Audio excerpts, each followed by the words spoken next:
there was one character which was exactly like Naren from Kaidi. Naren sir மாதிரியே ஒருத்தர் வந்து இந்த படத்தில் இருந்தால் நல்லாயிருக்கும்.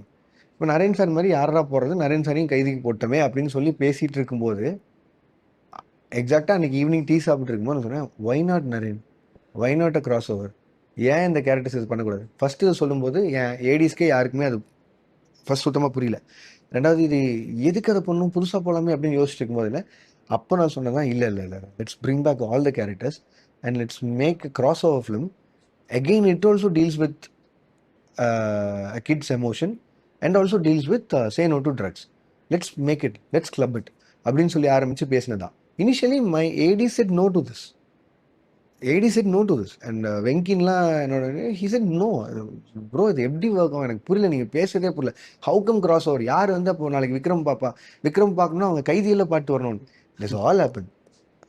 அதெல்லாம் leave aside, first will fix on the story, will work out it, அதுக்கப்புறமா என்ன ஆகுதுன்னு பார்த்தலான்னு சொல்லிட்டு when I finished as an end product with the bone and I gave it to Kamal sir, I think that was the first time I gave to one of my stars to read the book.